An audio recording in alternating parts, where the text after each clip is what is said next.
नमीनाथ भगवान का नाम लेते ही हो सकता है आप लोग सोच में पड़ गए हों, ये अचानक से कौन से भगवान हमारे बीच में आ गए।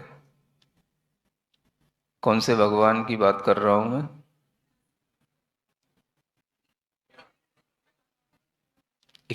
21वें तीर्थंकर नमीनाथ भगवान।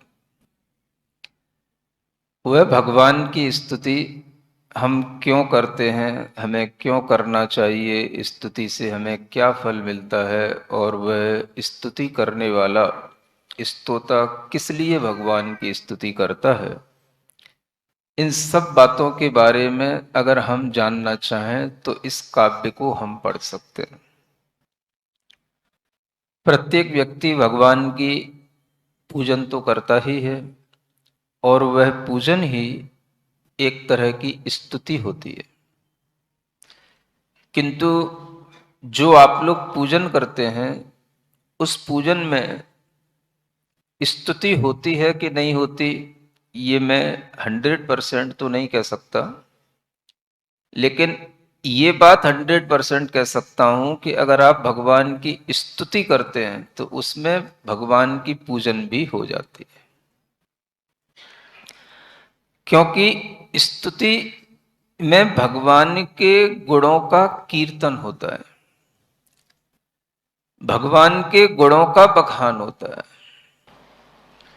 आप लोग जो करते हैं उसमें भगवान के गुणों का बखान होता कि नहीं होता, ये मुझे अभी 100% क्लियर नहीं है।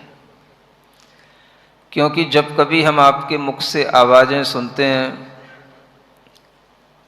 घेवर रबड़ी ले आया, चरणन चढ़ाया, तो मुझे समझ नहीं आता कि इससे भगवान की कौन सी स्तुति हो रही है। तो इसलिए थोड़ा सा विचार करना जरूरी है कि भगवान की जो हम स्तुति करते हैं वो क्या कहलाती है। तो आचार्य कहते हैं कि अगर हम भगवान के गुणों का कीर्तन करते हैं, भगवान के गुणों का कथन करते हैं, तो वो स्तुति कहलाती है। स्तुति पुण्य गुणोत्कीर्ति है। पुण्य गुणों का कथन करना स्तुति कहलाता है।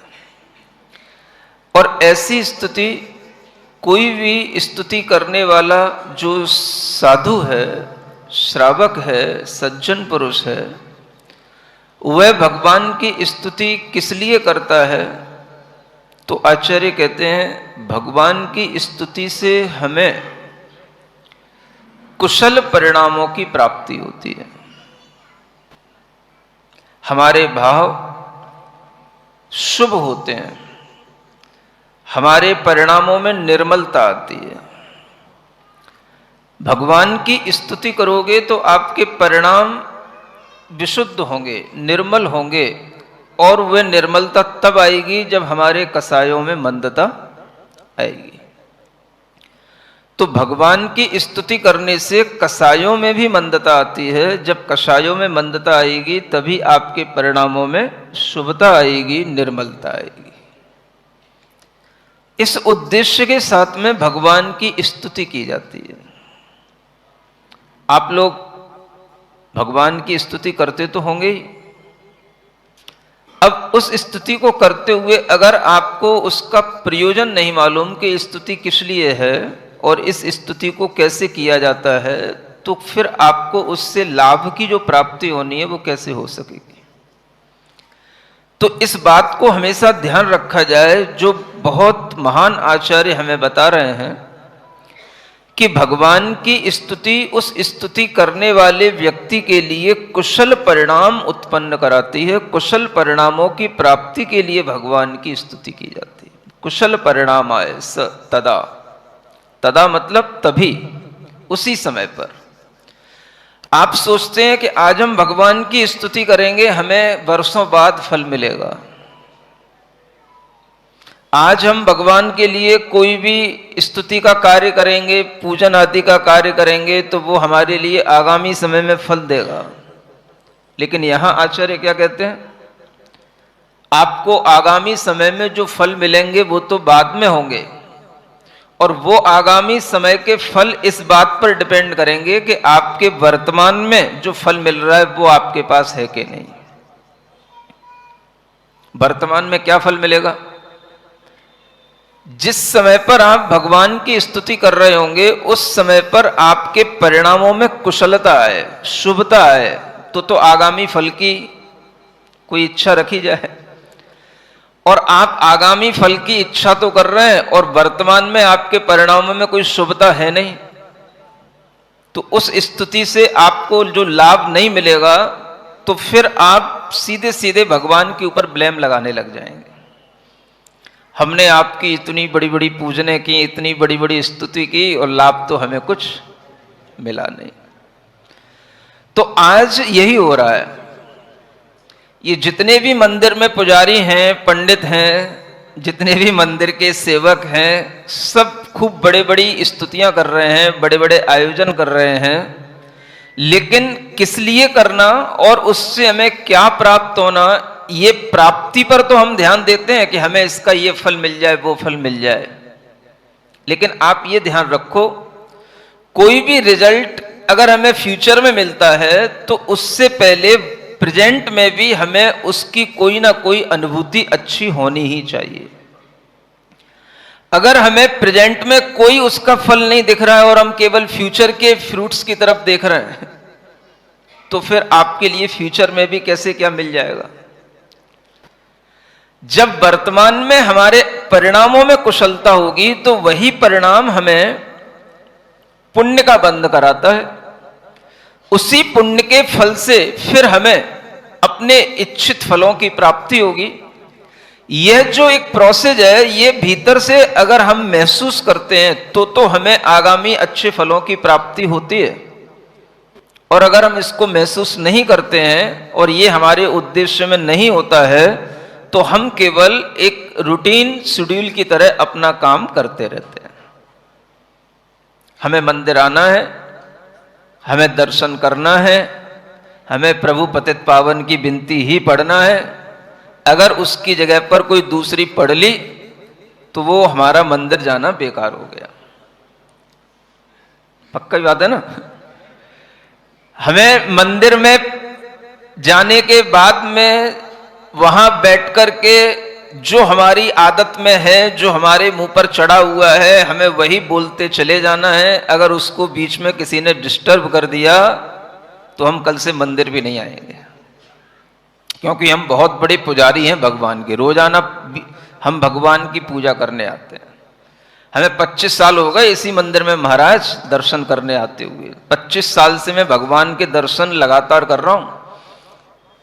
तो 25 साल में जो आपकी आदत पड़ गई है वही भगवान की स्तुति करने की, वही प्रभु पतित पावन पढ़ने की, वही जो है कोई भी चीज जो वहां पर बैठ करके आप पढ़ते हो, अब अगर उसको कोई डिस्टर्ब करेगा तो आपके परिणाम कुशल नहीं रह पाएंगे। सुनते हो? अगर कोई आपको डिस्टर्ब कर दे तो आपके मन में आएगा या तो तेरी कुशलता नहीं होगी या फिर मेरी कुशलता नहीं होगी। ये भी तो होता है। अगर आपके परिणाम खराब हो गए तो आप कहोगे या तो तेरी कुशल नहीं है या फिर कल से मैं मंदिर ही आना छोड़ दूंगा। ऐसे लोगों के लिए आचार्य कह रहे हैं कि हमें भगवान की स्तुति के लिए यह विचार करना है कि वह स्तुति हमारे भीतर क्या उत्पन्न कर रही है, वह पूजन, वह दर्शन, वह पाठ पढ़ना हमारे अंदर क्या पैदा कर रहा है। कुशल परिणामों के लिए अगर वह स्तुति होती है तो वह आगामी फलों को देने वाली होती है। और उस स्तुति से हमारे परिणामों में अगर मलिनता आती है, कसाय उत्पन्न होती है, तो फिर हम आगे के फलों की इच्छा कैसे कर सकते हैं। इसलिए जब भी कभी हम भगवान की पूजन करें, स्तुति करें, हमारे मन के अंदर ये भाव आए कि ये पूजन, ये वंदन किस लिए? शुभ परिणामों की वृद्धि के लिए, कुशल परिणामों की प्राप्ति के लिए। इससे कोई प्रयोजन नहीं है। आचार्य आगे कहते हैं, भवेन मा वा स्तुत्य वह स्तुत्य यानी जिसकी हम स्तुति कर रहे हैं, जो स्तुति के योग्य है, वह स्तुत्य हमारे सामने हो या नहीं हो। इसी से फल नहीं मिलता कि स्तुत्य हमारे सामने होगा तभी हमें फल की प्राप्ति होगी। स्तुति हम कहीं बैठ करके कर सकते हैं। कई लोगों को इस बात की भी जिद रहती है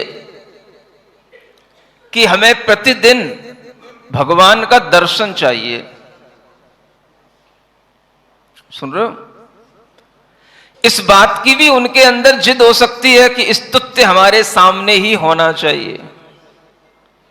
तो अब स्तुत्य तो दो रूपों में है, या तो साक्षात अरिहंत भगवान हो या फिर उनके बिंब हो। अब अरिहंत भगवान साक्षात आपके सामने है नहीं है, तो आप बिंब से अपना काम चलाते हैं, और कभी अगर बिंब भी सामने ना हो तो क्या करोगे? बोलो।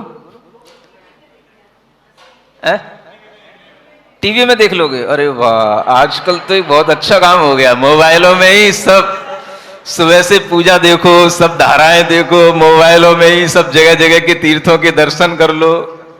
ये तो मैं भूल ही गया था, इतनी अच्छी सुविधा आपके पास में उपलब्ध है। अब जिनके पास में टीवी ना हो वो क्या करें? जिनके पास मोबाइल ना हो वो क्या करें? वो आप लोग नहीं, वो हम लोगों की बात है। हम क्या करें? आपके मोबाइलों में देखें, क्या करें?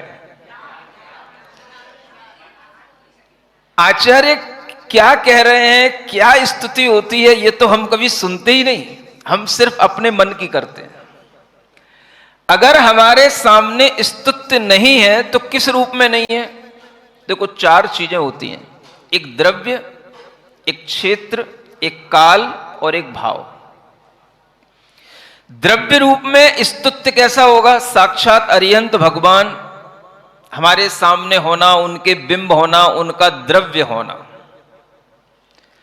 भाव रूप में भी वह उसी साथ में होगा, जब उसी भाव के साथ में वह स्तुत्य होगा तो वह भाव रूप भी स्तुत्य कहलाएगा।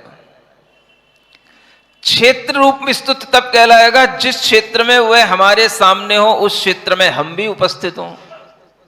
और काल रूप तब कहलाएगा जिस काल में वो हो, उस काल में हम भी हों। तो अब आप इन चार चीजों में सोचें, कितनी चीजें आपके पास हैं और कितनी चीजें आपके पास में उस स्तुत्य के लिए नहीं है। क्या समझ आया? अगर हम भाव रूप अरिहंत भगवान की बात करें तो भाव से अरिहंत यहां नहीं है। द्रव्य से भी अरिहंत की हम बात करें तो अरिहंत भगवान जो द्रव्य से माने बनने ही वाले हैं वो भी नहीं है। जिन बिंब है वो अलग बात। क्षेत्र की बात करें तो ना वो क्षेत्र है और ना वो काल है। समझ आ रहा है?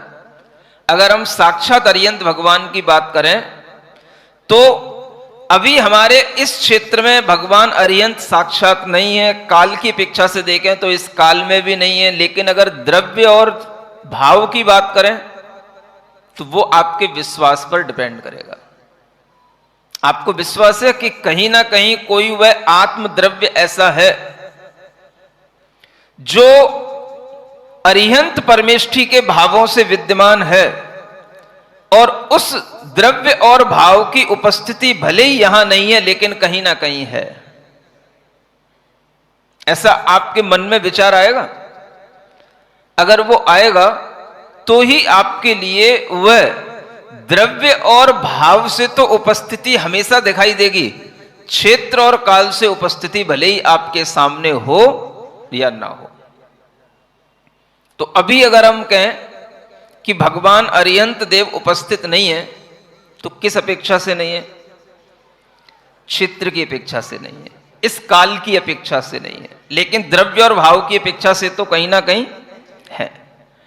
तो हम जब भगवान की स्तुति करते हैं तो उस समय पर हमें यह देखना है कि वह स्तुति करने वाले हम तो स्तोता हो गए, और जो स्तुति के योग्य हैं वह द्रव्य और भाव के साथ में जहां कहीं पर भी उपस्थित हैं, लेकिन इस वर्तमान में नहीं है, तो भी हमें उस स्तुति से कोई फल मिलेगा कि नहीं मिलेगा?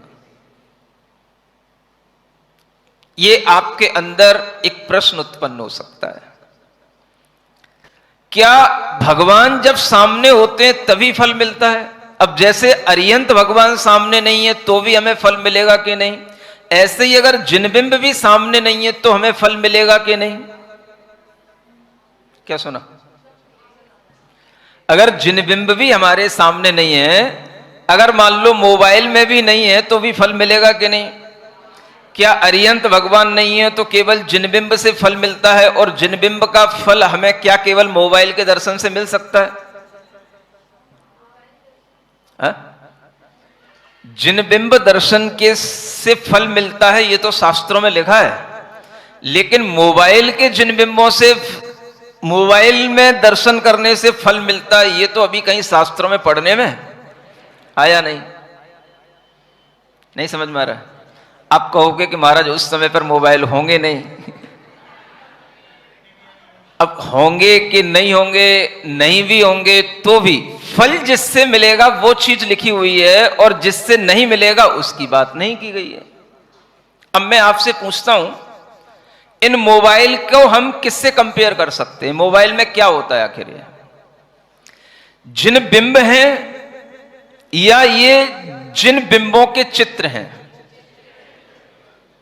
समझ रहे हो ना? भगवान के जिन बिंबों से जो फल मिलेगा वो जिन बिंबों के चित्रों से मिलेगा क्या है? हां, तो ये बात तो हमेशा बताई गई कि जिन बिंब के दर्शन से आपको फल मिलेगा, तो आप जिन बिंब का दर्शन करें। अगर उसी जिन बिंब का आपने कोई भी चित्र अपने घर में लगा लिया है और उसी की आप आरती उतार रहे हैं, तो उससे आपको फल मिलेगा कि नहीं?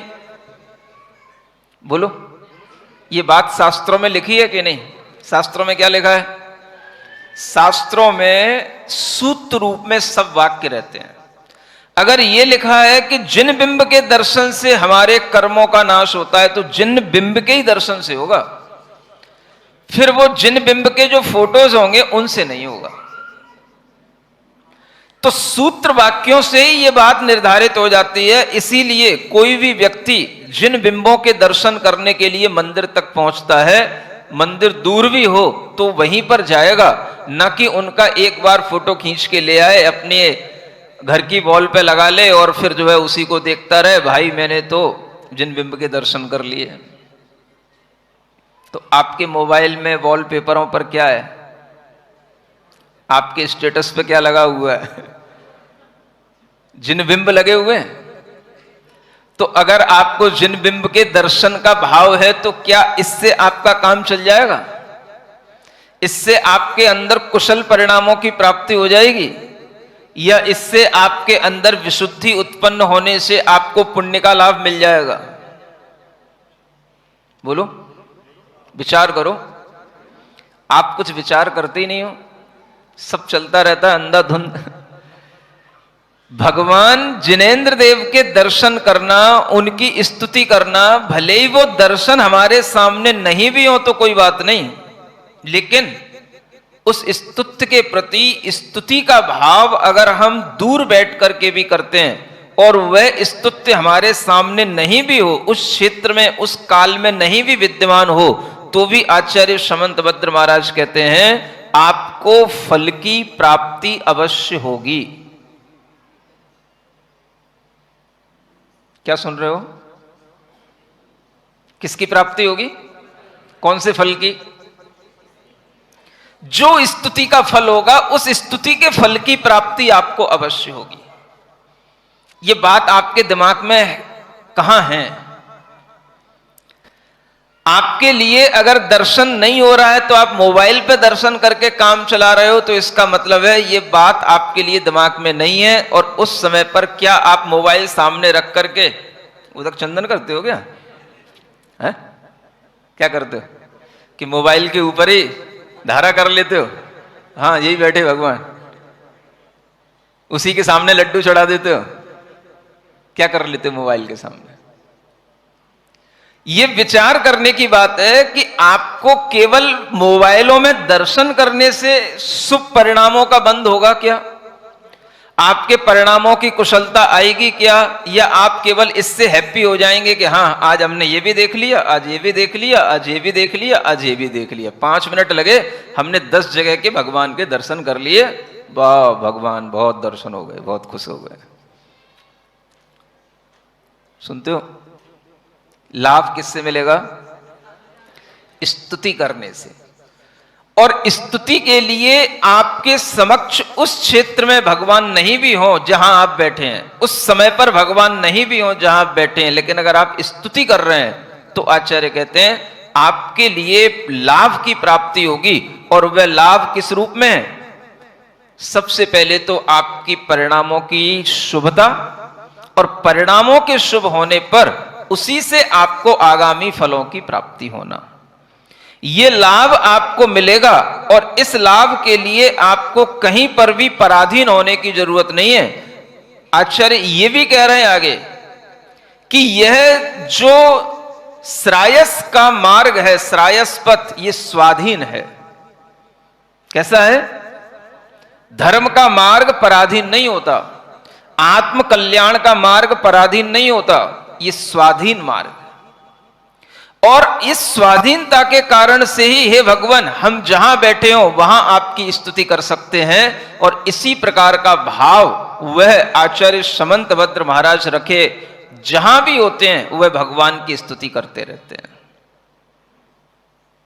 एक बार बनारस में जब वह किसी दूसरे मंदिर में बैठे थे और उस मंदिर में भगवान उनके सामने नहीं थे। सुन रहे हो? पता तो है सबको।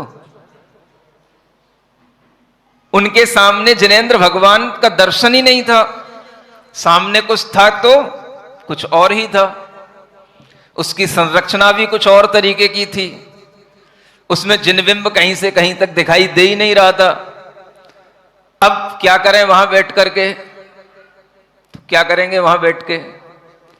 आप होते तो निंदा और करने लग जाते, देखो महाराज कहां बैठे हैं।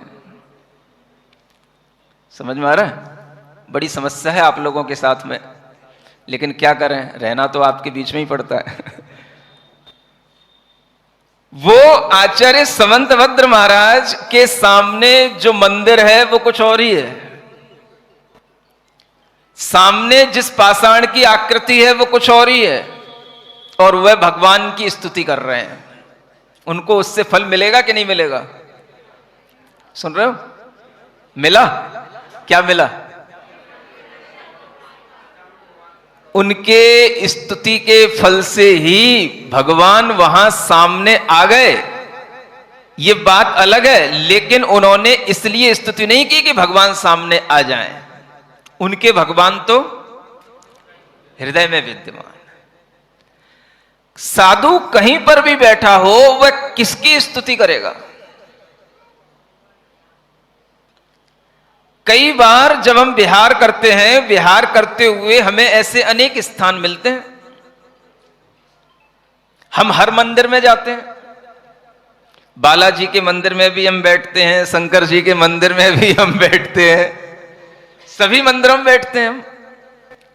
और हम हमेशा भगवान की स्तुति भी करते हैं। आपके मन के अंदर यह भाव होना चाहिए कि हमारे परिणामों में कुशलता आए, और वह कुशलता के लिए स्तुति सामने हो या ना हो, परिणाम स्तुति के होने चाहिए। आपके मन के अंदर अगर यह विचार रहेगा तो आचार्य कहते हैं यह मोक्ष का मार्ग स्वाधीन है, किसी दूसरे के अधीन नहीं। भगवान सामने होंगे तभी हमारे अंदर सम्यक दर्शन होगा क्या? उसके बिना भी हमारे सम्यक दर्शन के परिणाम भगवान की स्तुति से कहीं पर भी बैठ करके नहीं हो सकते। बोलो तो, सुन रहे हो कि सो रहे हो? जब सीता का हरण हुआ और सीता रावण के लंका में पहुंच गई और ऐसे उद्यान में पहुंच गई जहां पर कुछ भी नहीं था। सुन रहे हो? क्या नहीं था? कुछ भी नहीं था, लेकिन सब कुछ था वहां। एक बात पर आपने कभी विचार किया कि सीता, राम, ये सभी जो है भगवान जिनेंद्र देव की स्तुति करते हुए वन में भी अपना जीवन निकालते थे। मुनि महाराज कभी वन में मिल गए तो उनको भी पड़गान करके आहार दिए हैं। और जब वही सीता रावण के यहां पहुंच जाती है तो जब तक उसने क्या विचार किया, मुझे जब तक कोई राम की वार्ता सुनने को नहीं मिलेगी, राम का कोई समाचार सुनने को नहीं मिलेगा, तब तक मेरे आहार जल का त्याग है। क्या सुना? उस समय पर उसे भगवान का दर्शन होता था कि नहीं होता था? क्या वहां मंदिर था कि नहीं था? वह भगवान के दर्शन के लिए लालायत थी कि नहीं थी? क्या सुन रहे हो? कुछ नहीं था। उसे किसका दर्शन करना था? उसे तो अपने राम का दर्शन करना था। उसने आहार जल का त्याग किया, किसके लिए किया? किसके लिए किया? वहां जिनालय थे कि नहीं? रावण की लंका में थे तो थे। रावण भी अब जिनालय में दर्शन करने के लिए जाता था। उसने किसी भी तरह का यह विचार नहीं किया कि यहां पर मुझे जिनालय मिलेंगे कि नहीं मिलेंगे, यहां पर मुझे दर्शन करना है कि नहीं करना है। वह अपने मन में भगवान की आराधना कर रही है कि नहीं कर रही है, ये बताओ। उसे भगवान के दर्शन करने की लालसा नहीं भी है, मंदिर जाने की इच्छा नहीं भी है, तो भी उसके अंदर भगवान का दर्शन हो रहा है कि नहीं हो रहा है? वो भगवान के दर्शन की इच्छा करती है कि नहीं करती है? जब जिनालय मिल जाते हैं तो वो दर्शन करने जाती है कि नहीं जाती? बोलो, जाती है। अब आप सोचो, भगवान की भक्ति वह वहां उस उद्यान में एकांत में भी बैठ करके कर रही है कि नहीं? उस समय पर भी वो नमोकार का जाप कर रही है कि नहीं? उस समय पर उसके मन में वह अरिहंत सिद्ध अगर चल रहा है तो वह भगवान की भक्ति है कि नहीं? बोलो। इसीलिए आचार्य कह रहे हैं किमेवं स्वाधीन्यात् जगति सुलभे श्रायस पथे। यह जो कल्याण का पथ है, कल्याण का मार्ग है, यह जगत में हे भगवान स्वाधीनता के कारण से ही बड़ा सुलभ है, यह अपने अधीन है। और जब यह स्वाधीन है तो हर चीज स्वाधीन है। सम्यक दर्शन, सम्यक ज्ञान, सम्यक चारित्र, ये सारे अपने स्वाधीन मार्ग हैं। और इस स्वाधीनता के साथ ही जो इस मोक्ष मार्ग पर चलता है वह हमेशा हे भगवान इन गुणों की प्राप्ति करता रहता है। और इन गुणों की प्राप्ति करने के लिए किसी को पराधीनता है ही नहीं, सब स्वाधीन है। धर्म पराधीन होता है कि स्वाधीन होता है? धर्म हमें पराधीन बनाता है कि स्वाधीन बनाता है? बोलो। लेकिन आप अपनी जिंदगी में झांक के देखो, आप पराधीन ही पराधीन होते हुए नजर आते हो।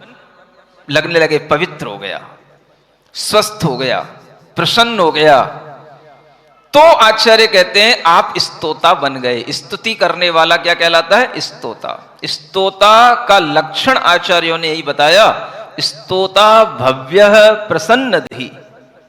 वह भव्य होना चाहिए और उसकी बुद्धि प्रसन्न होना चाहिए। तो जब आप भगवान की इस तरह से स्तुति करेंगे प्रसन्न बुद्धि के साथ में, तो उस समय पर आपके सामने कितनी भी विपरीतताएं होंगी तो आपके परिणामों में शुद्धि आपको महसूस होगी। सीता रावण के यहां है और वह राम के वियोग के कारण से शोक को प्राप्त है, दुखी है, फिर भी वह भगवान की स्तुति कभी करती है कि नहीं करती है?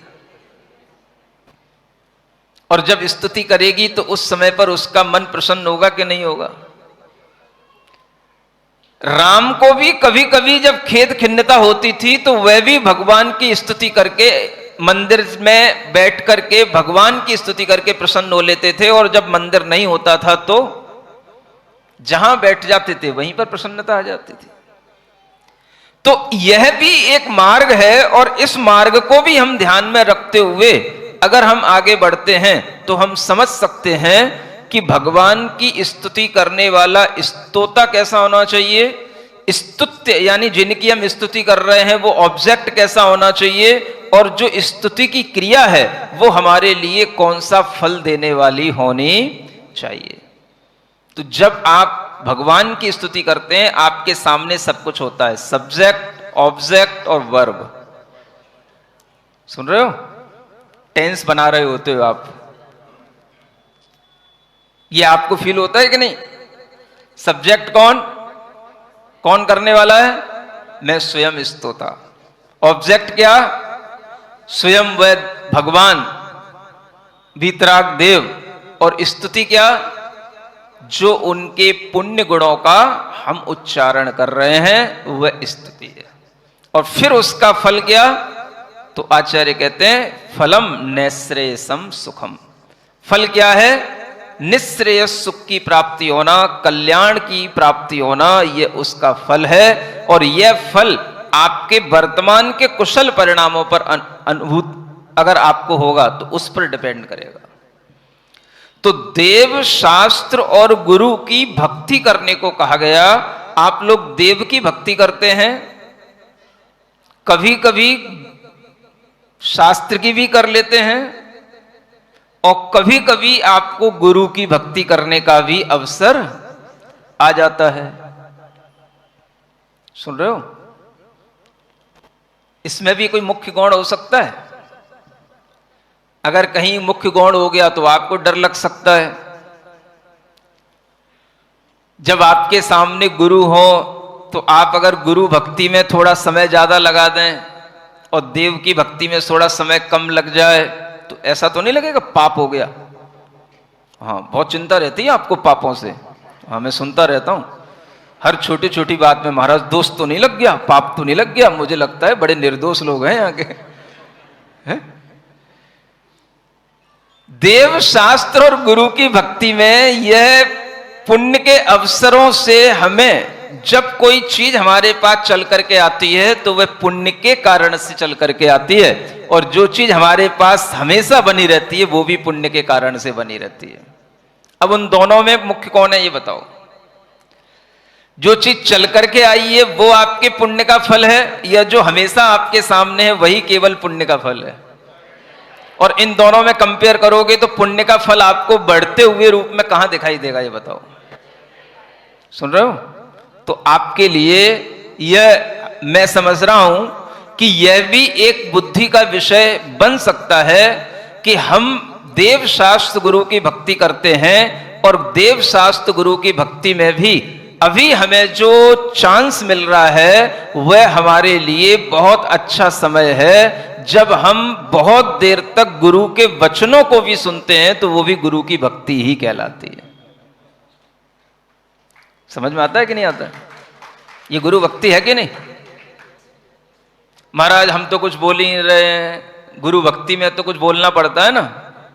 क्या बोलोगे? आपको आता ही क्या है? नहीं समझ में आ रहा है? नहीं नहीं, वो गुरु भक्ति में तो वो आजकल बस वही एक पैटर्न सब जगह है। सावन का महीना होगा उसमें होगी, क्या होगा उसमें? बारिश, तू बारिश तेरी बूंद बनूं मैं।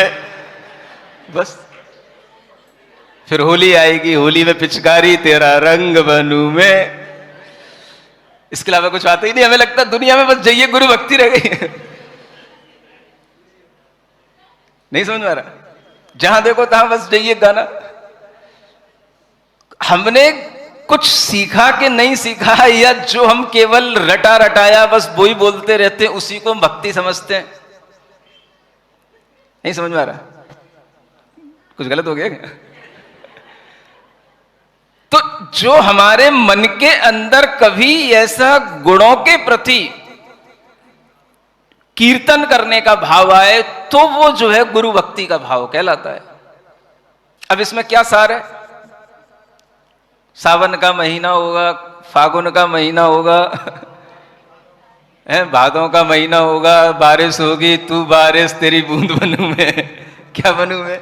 ये कौन सी भक्ति भाई? इसमें कौन से गुणों का बखान हो रहा है ये तो बताओ।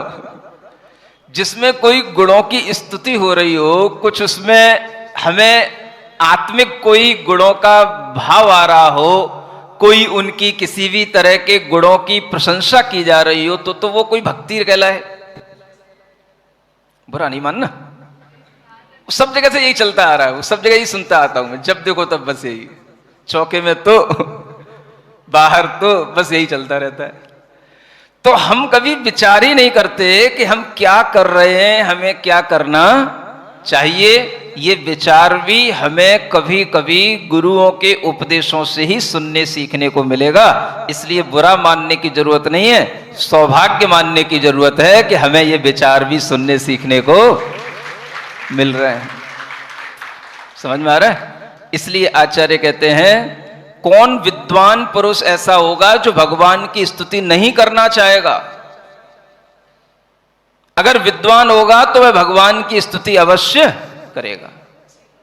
हां, विद्वान वही कहलाएगा जो भगवान की स्तुति करने के लिए हमेशा तत्पर रहेगा। तो इसलिए भगवान की स्तुति जब इतनी सुलभ है, इतनी सरल है, स्वाधीन है और अपने को कुशल परिणामों की प्राप्ति करा करके भविष्य में अच्छा फल देने वाली है, तो हम क्यों नहीं देवशास्त्र गुरु की स्तुति करेंगे? और जो नहीं करेंगे वो उनकी अपनी दुर्बुद्धि कहलाएगी। विद्वान पुरुष, बुद्धिमान पुरुष तो हे नमीनाथ भगवान आपकी स्तुति को अवश्य करेगा ही। और कुछ नहीं आएगा तो ओम अरहम नमः का जाप तो करेगा ही।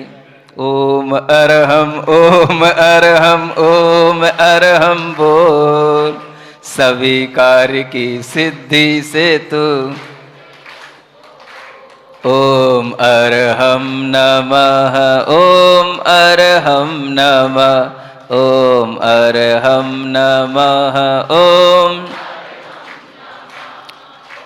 भोजन से पहले तू ध्याले, भोजन से पहले तू चलते फिरते भी तू गाले, चलते फिरते सोने से पहले जग करके, सोने से पहले जग करके मन को इसका नाद सुना ले, मन को इसका शुद्ध बुद्ध अविरुद्ध मंत्र से तू अपना मुख खोल। ओम अरहम ओम अरहम ओम अरहम नमः ओम अरहम नमः ओम अरहम नमः ओम अरहम नमः।